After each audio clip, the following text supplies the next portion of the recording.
que bom tê-los aqui comigo mais uma vez para mais uma aula do curso de Direito Tributário voltado para o concurso de Fiscal Tributos da Secretaria da Fazenda do Estado do Mato Grosso no ano de 2022. Na nossa última aula, falamos sobre imunidade, a sua classificação, a sua diferenciação frente à isenção e à alíquota zero, bem como os tipos de imunidade, né? A imunidade recíproca, a imunidade religiosa, a imunidade cultural ou de imprensa e a imunidade musical. Nessa aula que se inicia agora, falaremos sobre a legislação tributária à luz do CTN, assunto também deveras cobrado nos concursos da área fiscal. Então, vamos à nossa aula, espero que você tenha um grande proveito.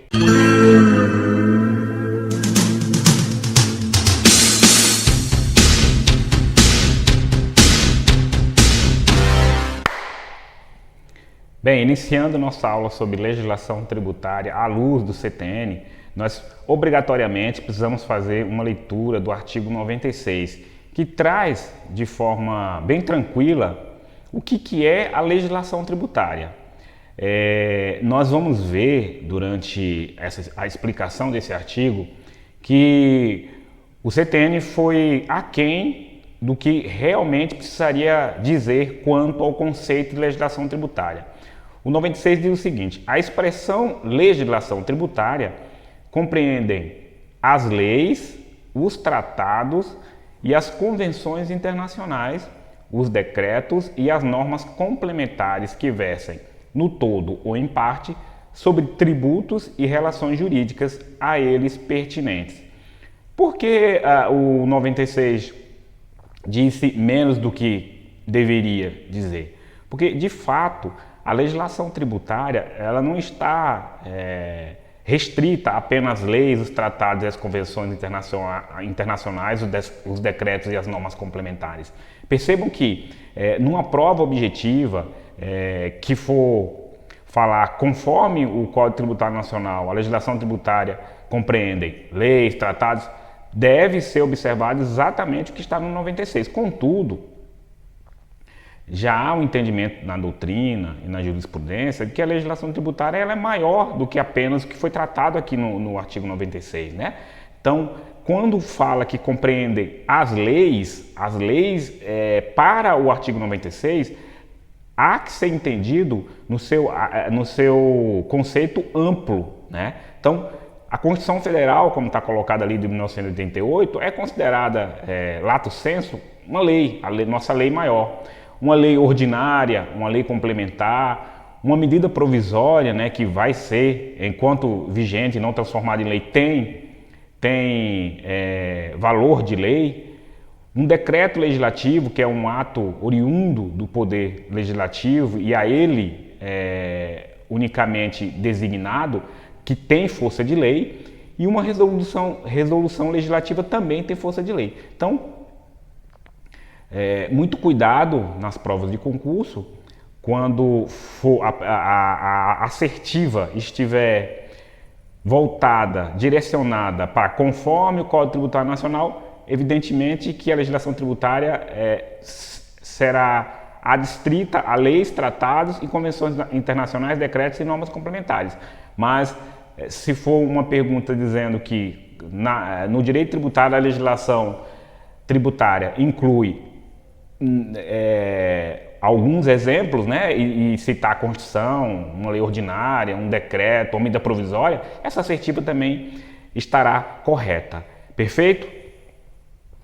Bem, vamos andando aqui dos nossos slides para tratar então de cada elemento, né, citado lá no artigo 96 do Código Tributário Nacional, que compõe a legislação tributária. Já vimos que as leis eram no sentido amplo, desde a Constituição Federal, né, até uma medida provisória, um decreto legislativo. O outro ponto que o artigo 96 trata é dos tratados e convenções internacionais, né? Os tratados e convenções internacionais, eles são acordos, né, entre países visando algum objetivo em comum, né? Geralmente para se evitar uma bitributação, né? Por exemplo, nós colocamos aqui como a bitributação da renda. Percebam que se eu tenho um cidadão que trabalha, por exemplo, num país A e reside também num país B, e aí também laborando, se ele labora nos dois, por óbvio que o governo do país A e do país B vão querer tributar a renda desse cidadão.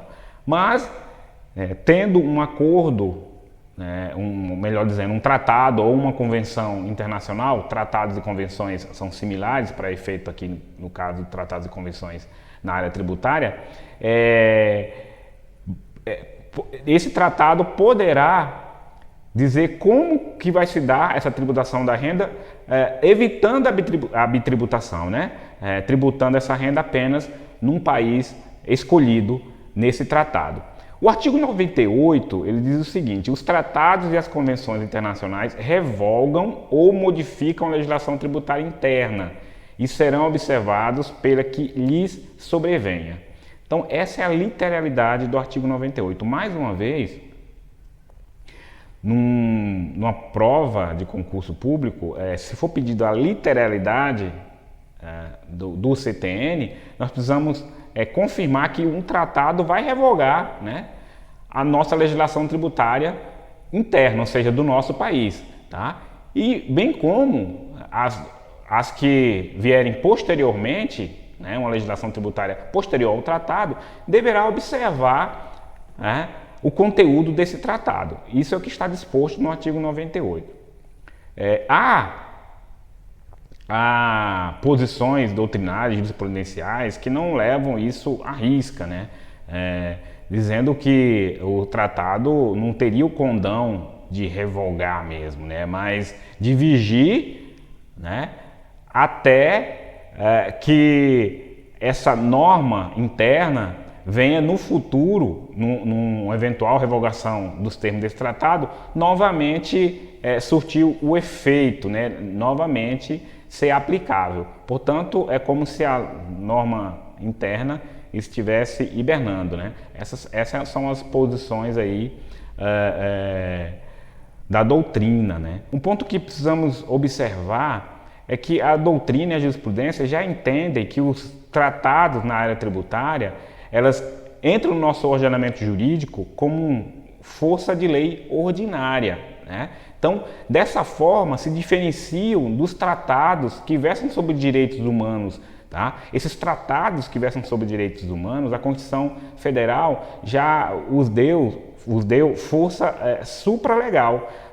Esses tratados, eles, quando seguirem os ritos de uma emenda constitucional, né, votação em 2 turnos nas 2 casas legislativas, tanto Câmara dos Deputados, Câmara Federal dos Deputados, quanto o Senado Federal, esses tratados eles possuem força constitucional, de emenda constitucional, os tratados que versam sobre direitos humanos. Contudo, os tratados da área tributária possuem eficácia de lei ordinária. Então, bem importante fazer essa diferenciação. O STF já decidiu que tratado internacional pode isentar qualquer tributo sem violar o princípio da vedação à isenção heterônoma. Nós sabemos que no âmbito interno, né, dentro do país, do Brasil, é proibido, né, a uma unidade federada conceder isenção de tributos que a Constituição Federal outorgou a competência a outro ente federado, né? Então, a União, dentro aqui do território nacional, não pode dar uma isenção de um IPVA que é um imposto de um Estado, ou seja, outra unidade federada. Isso não é verdade quando nós falamos de uma isenção que venha de um tratado. O tratado pode, muito bem, conceder a isenção do IPVA, do ICMS, do ISS na esfera municipal, tá? Por meio não da representação do chefe de governo, porque o presidente da República, quando assina um tratado, ele está fazendo o papel de chefe de Estado. Logo, essa isenção heterônoma, ela é perfeitamente aplicável quando esse chefe de Estado isenta, nosso exemplo que nós falamos aqui, um ICMS, um IPVA ou até mesmo um ISS. O Supremo Tribunal Federal já reconheceu essa possibilidade, ok? Agora vamos falar dos decretos executivos, né? E aí há que se atentar para a diferenciação. Não estamos falando de decreto legislativo, oriundo do parlamento, não. Aqui é dos chefes dos poderes executivos. É bem tranquilo, né? Porque o decreto ele não pode ultrapassar o que a lei já previu de forma antecipada, né? Ele vem, em regra, para regulamentar aquilo que outrora já foi disposto no dispositivo legal. O artigo 99 do CTN diz: o conteúdo e o alcance dos decretos restringem-se aos das leis em função das quais sejam expedidos, determinados com observância das regras de interpretação estabelecidas nesta lei. Então, o decreto ele não pode inovar, né? Ele não pode ampliar o sentido que a lei trouxe com a sua publicação. Ele precisa exatamente seguir aquilo que a lei determina, nem a mais nem ampliando o sentido. O próximo são as normas complementares, e aí nós já vamos ficar de olho, né, como eu coloquei aqui no slide, que não é lei complementar, e sim norma complementar, né? Para não haver essa confusão. Norma complementar é diferente de lei complementar. Lei complementar é aquela lei que tem um rito mais diferenciado das leis ordinárias, né? Precisam ser aprovadas por maioria absoluta para entrar em vigor. Já a norma complementar são normas abaixo da lei, são normas infralegais. Então, temos aqui a figura da pirâmide de Kelsen, né? Lá no topo a Constituição Federal, com as suas respectivas emendas, as leis, tanto complementares, ordinárias, delegadas, que está bem em desuso já, e as medidas provisórias. Tá? Os decretos, né, que servem para regulamentar uma lei, e logo abaixo, no pé da pirâmide, aí no sopé da pirâmide, nós temos aqui as normas complementares, né, resoluções, instruções, que nós vamos estar abordando no próximo slide. Então, as normas complementares, conforme o Código Tributário Nacional, elas são exaustivamente elencadas no artigo 100 do CTN. São normas complementares das leis, dos tratados e das convenções internacionais e dos decretos, os atos normativos expedidos pelas autoridades administrativas. Então, no âmbito do poder executivo, em regra, né, porque nós podemos ter atos normativos nos três poderes, mas em regra a doutrina traz como esses atos normativos afetos ao poder executivo, nós temos o exemplo de portaria, instrução normativa, circular, etc. Então, é como se fosse uma cadeia sucessória de atos, né? O Poder Legislativo publica a lei, a regulamentação se dá por decreto, né? E para explicitar ainda mais o conteúdo e a intenção desse decreto, são expedidos normas, os atos normativos, pelas autoridades administrativas. Então, um secretário, por exemplo, de Fazenda, pode estar editando uma portaria dizendo como que vai se dar o cadastramento de um contribuinte do ICMS num determinado estado, né? Ou uma instrução normativa, uma circular, etc. Ok? A segunda norma complementar tratada no artigo 100 são as decisões dos órgãos singulares ou coletivos de jurisdição administrativa a que a lei atribui eficácia normativa. Então, logo de pronto, nós precisamos entender que não é qualquer decisão dos órgãos singulares que é considerada norma complementar. Apenas as decisões dos órgãos singulares ou coletivos, né, de jurisdição administrativa, a que a lei atribua eficácia normativa. Se não houver essa atribuição de eficácia normativa pela lei, essa decisão do órgão coletivo, ela não é considerada uma norma complementar. Demos o exemplo aqui, ó, uma decisão do Conselho do Contribuinte aqui da Secretaria da Fazenda do Estado do Mato Grosso. Então, o que acontece? O contribuinte não satisfeito com aquela cobrança do tributo, ele pode fazer impugnação na esfera administrativa. No primeiro momento, há uma decisão monocrática por um fiscal de tributos, né, que vai analisar aquela impugnação. Não conformado com essa decisão que foi contrária aos interesses do contribuinte, ele pode submeter essa decisão ao Conselho de Contribuinte, que na esfera administrativa é a segunda instância. Pode acontecer que reiteradas ações de impugnação que chegaram à segunda instância são tratadas sobre o mesmo assunto. Então, esse assunto que de forma reiterada está se apresentando ao Conselho de Contribuintes, pode ser que o Conselho fale, olha, peraí, vamos pegar um caso paradigma aqui e vamos provocar o Poder Legislativo para que lhe dê eficácia normativa dessa decisão que nós tomamos aqui no Conselho. Daí, essa decisão paradigma, né, essa decisão como exemplo que foi apresentada ao Poder Legislativo, uma lei pode dar eficácia normativa a essa decisão. Aí sim, ela será considerada como norma complementar e sendo atribuída de forma obrigatória por todos aqueles conselheiros que, porventura, forem analisar futuras demandas trazidas para o Conselho, ok?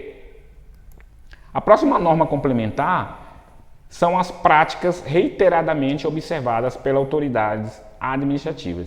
Então aqui nós estamos falando de um direito consuetudinário, né?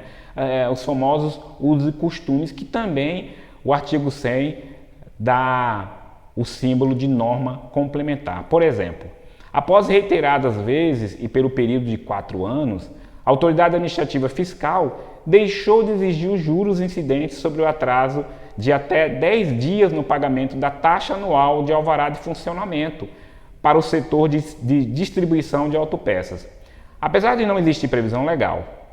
Nessa situação, os contribuintes na mesma condição têm direito à referida dispensa, em virtude das práticas reiteradas observadas pela autoridade administrativa constituírem normas complementares da legislação tributária. Então, não é quanto mais vermos isso, mais há essa previsão aqui desse uso e costumes, né, as chamadas práticas reiteradamente observadas pelo artigo 100, ser consideradas norma complementar.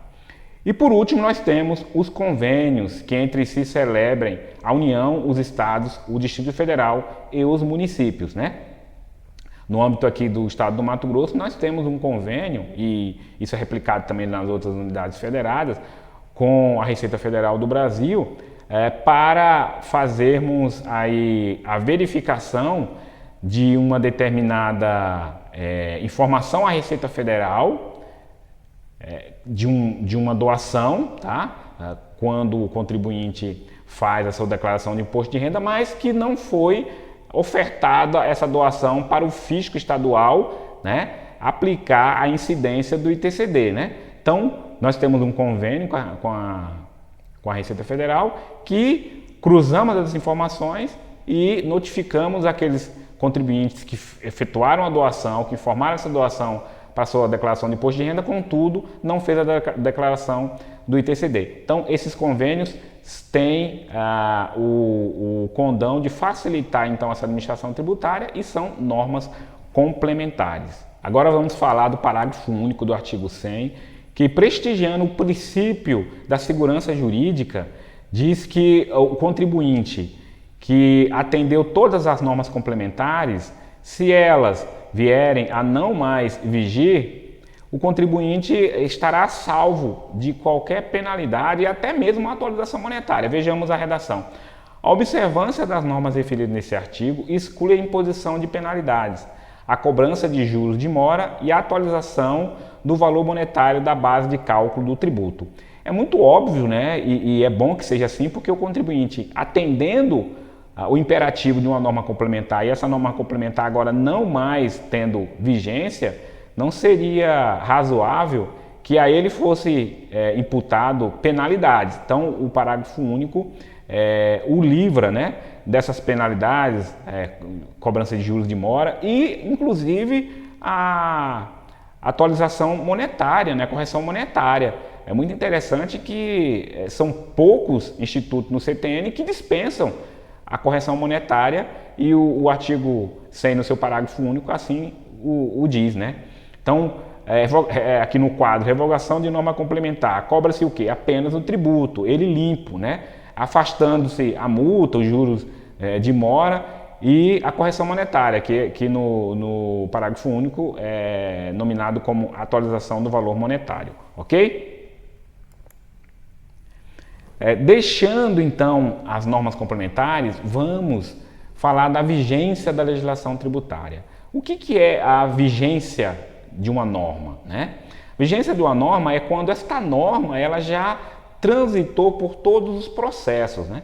Então, ela já foi debatida nas casas legislativas e ela já foi ofertada ao chefe do Poder Executivo, esse fez a sanção e ela foi publicada. Então, já transitou por tudo que deveria ser feito.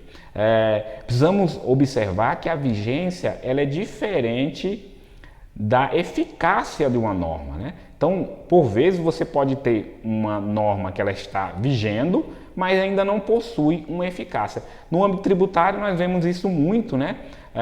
Pela aplicação do princípio da anterioridade do exercício. Então, é perfeitamente factível uma norma que aumenta um tributo, né? Está vigente, mas que se espere o próximo exercício financeiro seguinte para que se possa, então, o fisco cobrar esse tributo, né? Atendendo o que nós vimos em aulas pretéritas, o princípio da anterioridade do exercício. O artigo 101, então, fala o seguinte: a vigência no espaço e no tempo da legislação tributária rege-se pelas disposições legais aplicáveis às normas jurídicas em geral, ressalvado o previsto neste capítulo. Então, esse artigo 101 já inaugura o princípio da especialidade, né, da norma. Então, no direito tributário, o 101 já está dizendo que vai ser aplicado às normas jurídicas em geral, mas naquilo que não afronte o próprio Código Tributário Nacional. Quando o Código Tributário Nacional dizer como deve ser tratada aquela norma, por um acatamento do princípio da especialidade, iremos adotar o que estiver no nosso CTN. E a norma jurídica em geral, ela está disposta na lei de introdução às normas do direito brasileiro, né? Que no seu artigo 1º diz o seguinte: salvo disposição em contrário, a lei começa a vigorar em todo o país 45 dias depois de oficialmente publicada. Então, é o que nós chamamos de vacatio legis. Você faz a publicação da lei e tem esse lapso temporal para depois começar a vigir a norma, né? Então, perceba que o 101 prestigia isso aí. Nós vamos ver na prática tributária que é muito difícil essa aplicação do artigo 1º, mas há essa previsão no nosso CTN. Ainda falando da vigência no tempo da legislação tributária, o 103 diz o seguinte: salvo disposição em contrário, entram em vigor. E aí é uma aplicação prática do princípio da especialidade. O CTN vai dizer de forma categórica para esses 3 incisos quando deverão eles entrar em vigor. Vejamos, no inciso 1º trata dos atos administrativos. Lembre-se lá, né, no artigo 100, são portarias, instituições normativas. Elas entram em vigor na data da sua publicação, certo? As decisões a que se refere o inciso 2 do artigo 100, que são aquelas decisões colegiadas, né, que a lei atribui eficácia normativa. Elas então entrarão em vigor 30 dias após a data da sua publicação. Já os convênios, eles entrarão em vigor na data neles prevista. Os usos e costumes, por óbvio, não estão aqui elencados, né? Essa redação do artigo 103 é cobrado nos concursos públicos de forma geralmente literal. Então cabe uma leitura bem a miúde para que vocês realmente decorem esses prazos aí dos atos administrativos, das decisões, dos convênios, né? Os prazos que o 103 diz quando eles entrarão em vigor. Caminhando mais um pouco aqui, nós temos esse quadro aqui para facilitar, né? Os atos normativos passam a vigir na data da publicação, a decisão administrativa 30 dias após a publicação, as práticas observadas pelo fisco sem data, né? E os convênios nas datas neles previstas. Continuando ainda a vigência no tempo, o artigo 104 diz: entram em vigor no primeiro dia do exercício seguinte, aquele em que ocorra a sua publicação, os dispositivos de lei referente a impostos sobre o patrimônio ou a renda, que instituem ou majoram tais impostos, que definem novas hipóteses de incidência, que extinguem ou reduzem isenções, salvo se a lei dispuser de maneira mais favorável ao contribuinte, e observado o exposto no artigo 178. Bem, então vocês devem observar que o artigo 104 ele ficou praticamente em desuso frente à Constituição Federal, uma vez que o princípio da anterioridade do exercício já nos obriga, né, no caso aí, ao fisco, a não cobrar tributo antes do exercício financeiro subsequente, né? Subsequente à publicação da lei. Percebam que o artigo 104 não fala de publicação, né? Ou seja, não fala da eficácia da norma, mas sim da vigência. Olha só, entram em vigor. Mas o inciso 1º e o inciso 2º já colidem, né? Já não tem sentido frente ao princípio da anterioridade do exercício.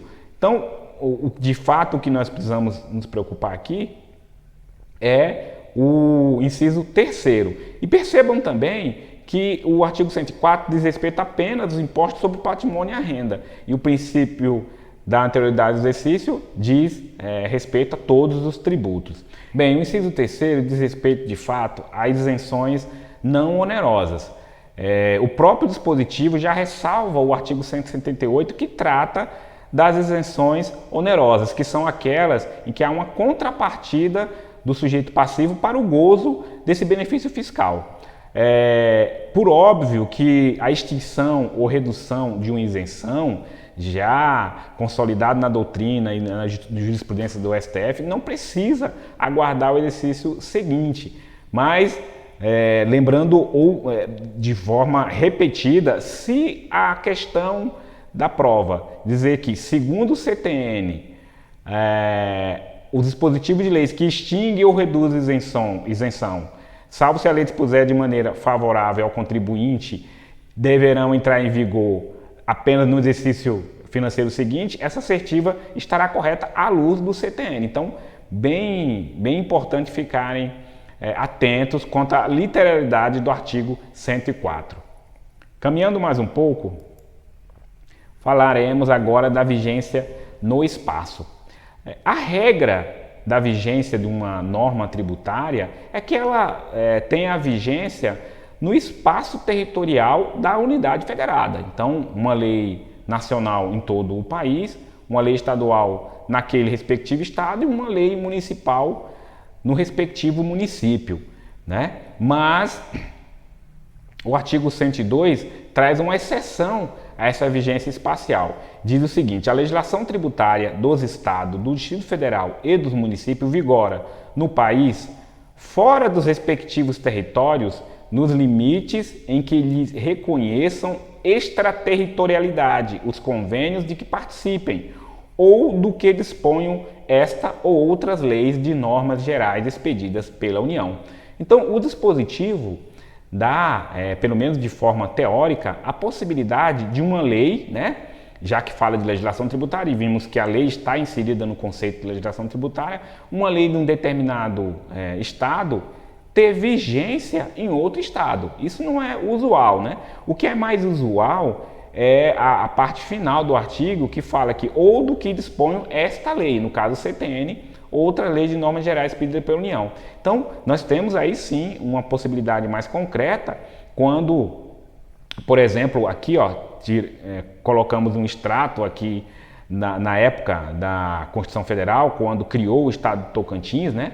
E ele, antes mesmo de se organizar, de ter o seu parlamento, precisava carregar recursos para fazer frente às demandas do povo de Tocantins. Mas como fazer isso se nenhuma legislação tributária ainda não tinha? Então, por convênio, foi adotado a legislação do Estado do Goiás, né?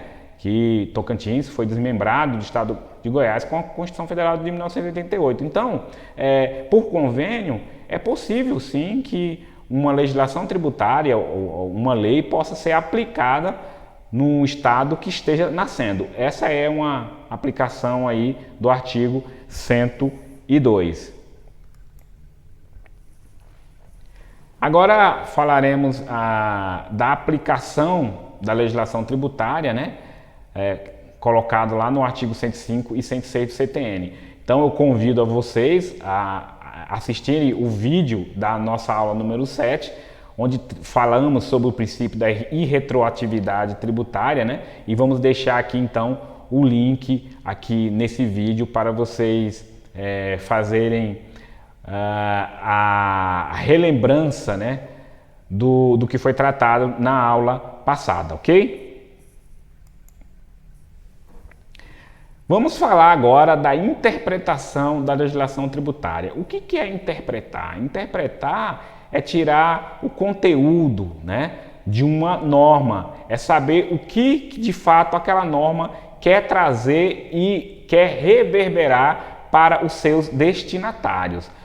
Diante disso, a doutrina faz uso de métodos de interpretação. Tá? O primeiro deles, que o exegeta, né, se depara, é o método literal ou gramatical.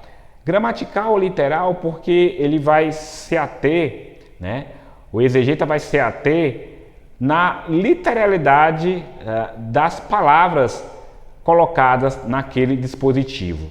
Vejamos aqui o artigo 150. Sem prejuízo de outras garantias asseguradas ao contribuinte, é vedado à União, aos Estados, ao Distrito Federal e aos municípios instituir impostos sobre patrimônio, renda ou serviços um dos outros.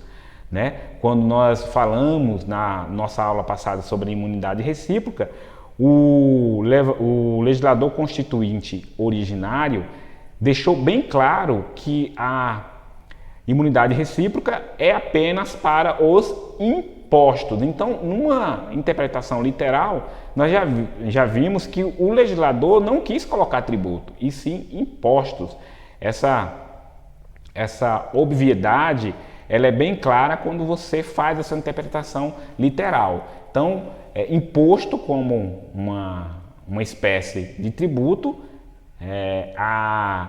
a imunidade recíproca só diz respeito a ele. Então, a imunidade recíproca não alcançará taxas, contribuições e melhorias, porque assim o legislador quis, e essa interpretação afasta as demais espécies tributárias. Devemos ter em mente que, apesar da interpretação literal ser a primeira que o intérprete se depara, ela muitas vezes não é de fácil assimilação. Tenhamos em mente a seguinte frase: é proibida a entrada de pessoas trajando biquíni, sunga, maiôs ou similares. Essa frase, num contexto de um bar à beira-mar, né, numa orla marítima, diz para você o seguinte: olha, não entre com essas indumentárias, ou seja, coloquem roupas, né? Coloque uma saída de banho, coloque um calção para você adentrar o estabelecimento. Já essa mesma frase, é proibida a entrada de pessoas trajando biquínis, sungas, maiôs e similares numa praia de nudismo, nos diz o quê? nos diz, olha, retire todas essas indumentárias para acessar a praia. Então, a mesma frase pode ser interpretada de forma diferente. Então, a interpretação literal para esses dois casos não é suficiente. Temos que ter em mente também que ao exegeta lhe é dado todo um cardápio de interpretação, de método de interpretação. Essa é a forma mais correta de se ter o entendimento de uma norma, não apenas pensando alguns métodos de forma individualizada. Caminhando agora, vamos falar do método de interpretação sistemática. O próprio nome já nos dá a ideia que há um sistema a ser interpretado.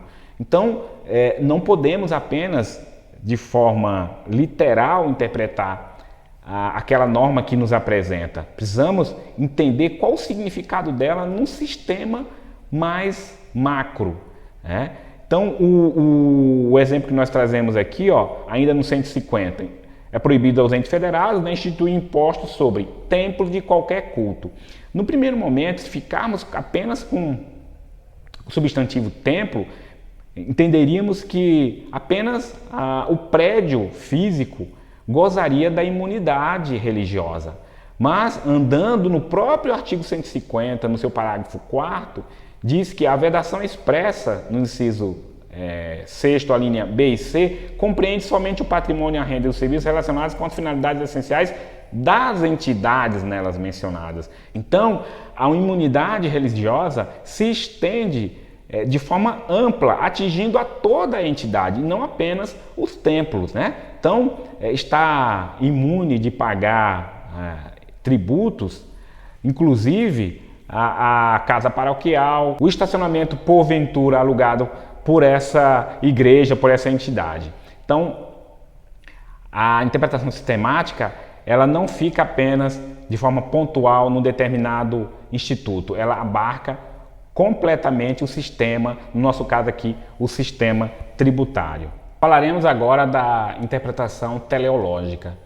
Essa interpretação visa atingir qual foi o intuito que o legislador fez determinada norma, né? Então, nós temos aqui, por exemplo, o artigo 195, no seu parágrafo 6º, que trata das contribuições sociais, e diz o seguinte: as contribuições sociais de que trata esse artigo só poderão ser exigidas após decorridos 90 dias da data da publicação da lei que as houver instituído ou modificado. Percebam que quando o legislador colocou aqui modificado, tudo que se modifica pode se modificar para mais ou para menos. Então, uma contribuição social que venha ser reduzida deveria, se sendo feita uma interpretação literal aqui, aguardar 90 dias, ou seja, o princípio da anterioridade nonagesimal ou noventena. Esse princípio ele está incerto lá no artigo 150 da mesma Constituição Federal. Esse artigo ele inicia com a seguinte redação: sem prejuízo de outras garantias asseguradas ao contribuinte, aí diz, né, dentre os incisos lá, o Estado, a União, o Distrito Federal e o município deverão observar o princípio da noventena. Ora, sem prejuízo de outras garantias. Então, o princípio da noventena, ele teve como objetivo, né, assegurar uma garantia ao contribuinte para que ele não seja surpreendido com a cobrança do tributo. Então, aceitar que uma contribuição de seguridade social, ainda que venha reduzir, né, esse tributo, ou seja, beneficiando o contribuinte, deverá esperar 90 dias, é um contrassenso com o próprio dispositivo do artigo 150. Né? Então, essa interpretação teleológica, ela foi trazida pelo STF para dizer, olha, quando for modificar uma contribuição social, não é aplicável o parágrafo 6º do artigo 195 da Constituição Federal. Então, ela diz respeito à interpretação teleológica ao sentido que a norma quis trazer, né? Então, ela é além, inclusive, da sistemática e da literal. Ela transborda isso. Qual o sentido, né, de assegurar uma garantia ao contribuinte nesse caso. Jamais seria de cobrar, esperar uma diminuição de uma contribuição daqui a 90 dias. Não. Quando se diminui a contribuição social, tem que ser aplicado logo de imediato. Essa é a interpretação chamada teleológica. E por fim, nós temos a interpretação histórica. Ainda como exemplo aqui do 150, né, proibindo as unidades federadas a instituir imposto sobre livros, jornais, periódicos e o papel destinado à sua impressão, a chamada imunidade cultural, né? Então veja bem, no período de discussão da nossa atual Constituição Federal de 1988, havia toda essa discussão. O livro vai ser apenas imunizado, aquele livro de papel, né? O nosso ilustre jurista Ives Granda Martins, participando dessas discussões, colocou como sugestão lá, né, no texto no futuro texto constitucional, uma sugestão para que fossem imunizados livros, né, o papel dos livros, bem como os outros dispositivos. Ele já visualizava que os livros digitais, né, já estavam sendo inseridos no mercado. Contudo, o legislador constituinte originário não acatou essa decisão, tanto que deixou os outros meios e colocou apenas o papel destinado à impressão do livro. Isso foi levado ao Supremo Tribunal Federal, que, fazendo a interpretação histórica, veja que nós nos remetemos a uma parte do tempo, né? No momento que estava sendo discutida, né, a feitura de uma nova Constituição pela Assembleia Nacional Constituinte. Então, esse momento foi trazido para o STF para defender bem. Não é apenas o papel, né? Não é o livro apenas de papel. O livro, agora, na atualidade, ele tomou outras acepções. Então, já se queria isso lá no início. Então, de uma forma histórica, vamos trazer também a imunidade não apenas para o livro de papel, mas os livros agora nos meios ópticos, ok? Veja bem então que o contexto histórico na época, ele visava baratear o acesso à cultura. Logo, nada melhor do que ampliar essa imunidade cultural também para os livros que hoje têm uma significância bem grande, que são os livros aí, os e-books, né, da vida, ok? Aqui um quadro, né, que resume os métodos de interpretação. Literal, visa atender o sentido vocabular da lei. A sistemática, o sentido estrutural ou global. Histórica, o genérico. E a teleológica, os fins a que se destina, ok? Vamos falar agora das fontes de interpretação. Esse assunto é bem tranquilo, né? A doutrina nos dá como fonte de interpretação 3 fontes: a autêntica ou legal, a doutrinária e a judicial ou jurisprudencial. Tá? Não há uma ordem de preferência entre elas, né? No meio dos concursos, é fato que a interpretação judicial ou jurisprudencial, ela se avulta de importância, mas de fato não há uma preferência ou uma gradação de importância de uma para a outra. A autêntica ou legal emana da mesma fonte da norma que está sendo interpretada. Então, tanto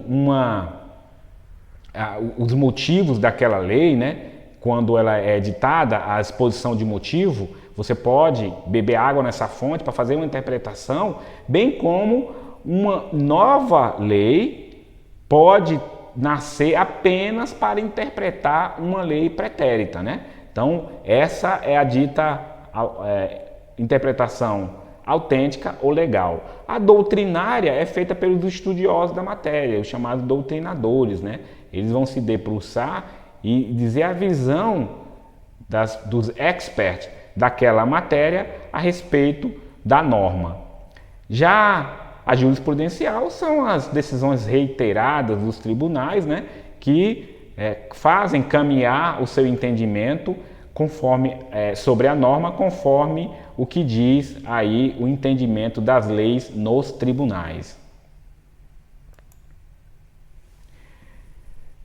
Aqui, trazendo mais uma vez o princípio da especialidade, o artigo 111 diz que interpreta-se literalmente a legislação tributária que disponha sobre suspensão ou exclusão do crédito tributário, outorga de isenção, dispensa do cumprimento de obrigações tributárias acessórias. Então, dentre os métodos de interpretação, tá, o legislador escolheu a interpretação literal para esses três tipos aqui de situações. Observem que o 111 trata da exceção, né? Por quê? Porque o crédito tributário, o andar normal dele é que ele se extinga pelo pagamento, né? De forma contumaz. E aqui não se trata de extinção, trata-se de suspensão ou exclusão, ou seja, a exceção é que esse crédito seja suspenso ou excluído, né? Bem como a obrigação tributária, ela em regra, ela é exigida pelo fisco e não dispensada. Então, esses três incisos aqui tratam de exceções. Percebam que o inciso 1º e 2º, eles praticamente, o legislador só quis reforçar a outorga de isenção, mas de fato eles é a mesma coisa, uma vez que a exclusão ela é dada de duas formas, com a isenção e a anistia, né? Lembre-se lá do processo mnemônico das aulas anteriores. A exclusão é o AI, anistia e isenção. Ora, se o inciso 1º já trata da exclusão, o inciso 2º não teria sentido, porque também está tratando da isenção, que é uma espécie de exclusão. Mas quis o legislador massificar que a outorga de isenção, por ser também uma exceção, né, a isenção, dizer que interpreta-se de forma literal. Então, esses institutos não podem ter uma interpretação ampliativa. Se a norma não está dizendo que naquele caso é um caso de suspensão ou exclusão, não pode ser a esse caso aplicado esses benefícios fiscais, ok? Aqui nós vamos tratar de um fato que tem muita similaridade com o que nós conhecemos no direito penal, né? A famosa indúbio pro réu, a frase indúbio pro réu. Aqui nesse caso aqui, na dúvida, indúbio pro contribuinte, né? Então o 112 diz o seguinte: a lei tributária que define infrações ou lhe combina penalidades interpreta-se da maneira mais favorável ao acusado em caso de dúvida quanto... Então, observem que o 112 diz respeito apenas a infrações, tá? Não diz respeito ao tributo. E, além disso, no caso apenas de dúvida, se não houver dúvida, não é aplicável o 112. Dúvida quanto ao quê? Desculpem. A capitulação legal do fato, a natureza ou circunstâncias materiais do fato, ou a natureza ou extensão dos seus efeitos, a autoria, imputabilidade ou punibilidade. Tá difícil. O friozinho e a gripe aqui tá me pegando. A autoria, a imputabilidade ou punibilidade, a natureza da penalidade aplicável ou a sua graduação. Então, na dúvida, como se dará aí a aplicação da lei tributária frente a essas infrações, né? O aplicador, tanto na esfera judicial quanto na esfera administrativa, fará sempre de forma a beneficiar o contribuinte, ok? Andando mais um pouco, falaremos aqui do artigo 109. Os princípios gerais de direito privado utilizam-se para pesquisa da definição do conteúdo e do alcance de seus institutos, conceitos e formas, mas não para a definição dos respectivos efeitos tributários. Esse artigo é muito importante porque ele diz o seguinte, olha, todos os conceitos do direito privado, né, eles deverão beber água nesse direito privado, né?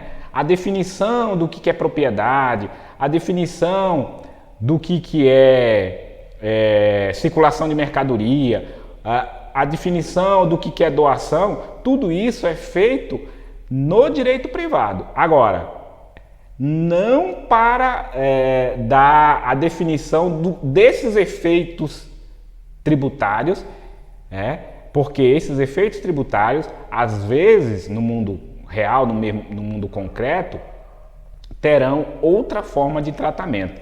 Vejamos aqui o artigo 156, inciso 2º, que trata do ITBI, né?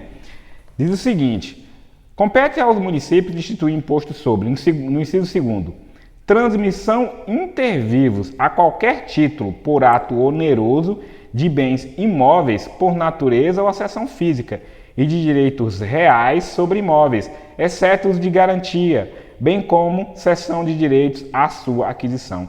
Então, esse inciso 2º está repleto de institutos do direito privado, né? Então, o que é transmissão? O que é ato oneroso, bem imóvel, né? Acessão física, garantia, cessão de direitos. Então, todas essas informações, ou seja, essas definições, deverão ser trazidas ali pelo direito privado, mas os seus efeitos na esfera tributária, né, não poderão ser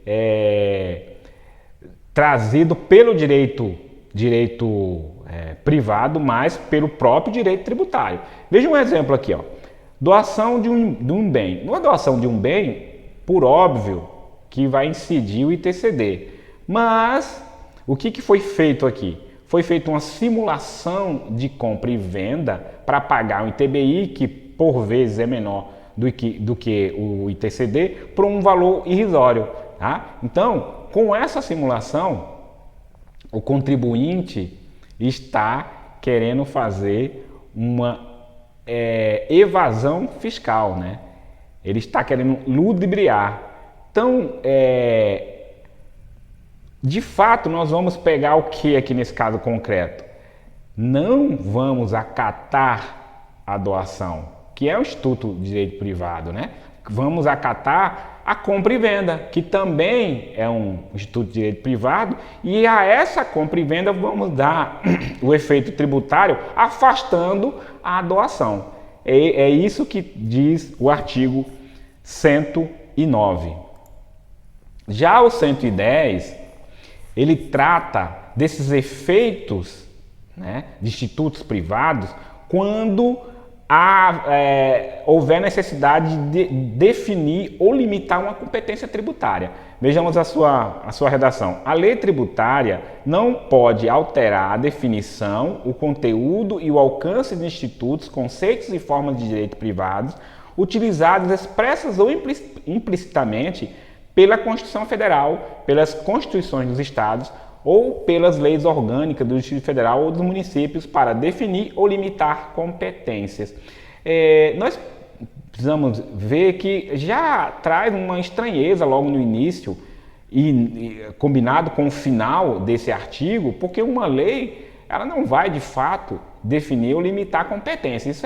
Isso é um tema afeto à Constituição Federal, né? Mas o 110 reforçou essa informação que a lei não pode alterar esses conceitos, né, trazidos na Constituição Federal, nas estaduais, enfim, para definir ou limitar competências tributárias. Por exemplo, se a legislação do ICMS determinasse que bens imóveis também são mercadorias, que não o são, né, estar-se-ia invadindo a competência do ITBI, por exemplo, cuja delimitação vem expressa no artigo 156, inciso 2º, que nós fizemos a leitura no slide anterior. Agora vamos falar da integração da legislação tributária. O que é integrar? Integração, né, tem um sentido de inteireza, ou seja, aquilo que está completo. Quando não houver essa completude, não houver essa inteireza de uma norma, né, no caso concreto, eu preciso fechar essa lacuna, eu preciso completar essa lacuna. Mas eu procuro numa norma, não acho, procuro numa outra, não acho. Então eu vou fazer o quê? Vou, por similitude, né, tentar fechar essa lacuna. Quando eu vou fechar essa lacuna tributária, eu não posso fazer a meu bel prazer, com a minha discricionariedade, não. O artigo 108 diz como se deve fazer e em que ordem você precisa fazer essa integração. Vejamos, na ausência de disposição expressa, a autoridade competente para aplicar a legislação tributária utilizará sucessivamente, na ordem indicada, a analogia, os princípios gerais de direito tributário, os princípios gerais de direito público e a equidade. Então, você vai percorrer esses institutos. Vou fechar essa lacuna aqui que não existe uma norma específica. Vou procurar analogia. Não encontrei? Não consegui fechar a lacuna? Vou para os princípios gerais de direito tributário. Não encontrei? Parto para o princípio geral de direito público. E por fim, não encontrando, me valho da equidade. Então tem que seguir essa sequência. As provas de concurso, geralmente, elas trazem a literalidade, tá? Não costumam dificultar. Colocam lá e fazem uma salada, dizendo que primeiro você tem que atender à equidade, e depois do princípio geral de direito, por último analogia. Você vai fazendo ali as eliminações para saber qual é a ordem correta, tá? E acertar a questão. Bem, analogia é você fazer a integração de uma norma a um caso análogo, né? Então, eu não tenho uma forma expressa, uma norma expressa, mas tem uma que se assemelha. Então, eu vou, por analogia, aplicar o caso concreto. Os princípios gerais de direito tributário, né, que nós já fizemos o estudo nas aulas anteriores, como o da anterioridade do exercício, o da anterioridade da noventena, o da anterioridade nonagesimal ou noventena, né? O princípio da irretroatividade da lei tributária. Agora, os princípios gerais de direito público, né? A impessoalidade, a moralidade, a publicidade, né? São exemplos de princípios gerais de direito público. Agora, a equidade, ela diz respeito à sensação de justiça. Agora, sensação de justiça, ela pode ser vista de forma bem subjetiva, né? De um aplicador de direito ou de outro aplicador de direito. Cada um deles terão diversas sensações de justiça naquele caso concreto. O que de fato importa aqui, tanto para a analogia e para a equidade, são os parágrafos 1º e 2º, né? Que fazem nada menos que aplicar o princípio da legalidade. Porque o parágrafo 1º diz o seguinte: o emprego da analogia não poderá resultar na exigência de tributo não previsto em lei. É muito óbvio, né? Nós vimos lá pelo princípio da legalidade que você não pode cobrar tributo que não seja por meio de lei. O parágrafo 2º diz que o emprego da equidade não poderá resultar na dispensa do pagamento de tributo devido. Também aí uma nítida aplicação do princípio da legalidade, porque você não vai deixar de cobrar um tributo se não houver uma lei dispensando esse pagamento de tributo, ok?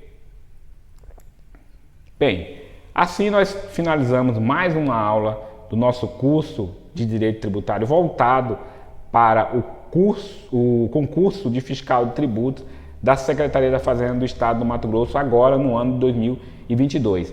E deixamos aqui mais uma vez uma frase de motivação para você, concurseiro. Não importa o quão lento você vá, desde que você não pare. Confúcio. Espero que vocês tenham aproveitado o conteúdo dessa aula e, se Deus quiser, nos veremos na próxima aula. Um abraço.